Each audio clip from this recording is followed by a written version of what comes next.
So this example is based in a factory that was in a Cambridgeshire town, and most of the workforce there came from the surrounding Cambridgeshire dormitory villages. And the factory was going through hard times because we had Far Eastern competition that was driving down our selling price. And our output had dropped to 40 a day because, frankly, we were making a big loss even at that.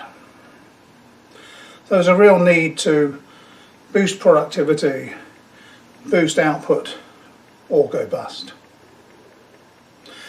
And then they recruited me. Now, as an example, Gemma's mum worked for us, and we had started to raise output slightly, so it was creeping up into toward 100 a day. And Gemma's mum was worried about her daughter. Now, Gemma was just 18, she was finished with school, she wasn't in any form of education or training, and she had no job. So some of these Cambridgeshire dormitory villages are a bit rough, to be fair. There is nothing for the young people to do at all. And she was in with a group of people who, well, let's just say that her mother was very worried about what was going to happen.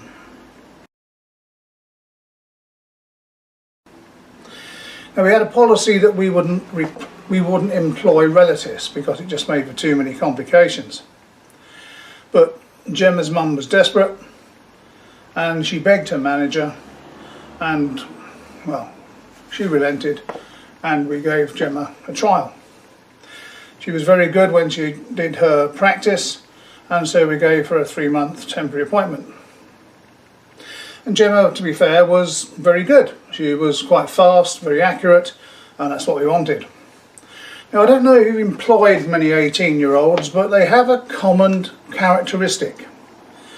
And that is, they always know better than you why you should be doing it a different way, and they ask a lot of why questions. Now, of course, that's not always so convenient, and Gemma was certainly an expert at doing that. It was why not, why. Now, as it happened, I'd seen this Hawthorne thing many years before, a few decades before, and so in that factory I had established a system whereby we allowed people, we encouraged people, for heaven's sake, to ask why, to do experiments, to try and find a better way, not just once every set piece, 3 months or every year or something, but constantly, day by day, twice a day, 3 times a day. I mean, there are experiments going on all over the place, anything just to make a small incremental improvement. And Gemma joined us and joined in the fun. Now, as I say, output was slowly growing. By now we'd grown from 40 a day to a few hundred a day, and yes, we had more staff. And the machine at the beginning of process had always been a bottleneck. This machine could have quite a long changeover time from product to product, and very often that changeover time was longer than the time it took to run the product. So how you scheduled the products through the machine was quite important. Equally, you had to schedule them fairly close to the customer requirements, otherwise the customers got upset, and you need to keep the factory busy, otherwise Stephen got upset. So we gave Gemma the job of running this machine, keep that going, and she loved it. Within a month she'd done away with all the problems, and the machine was humming along nicely.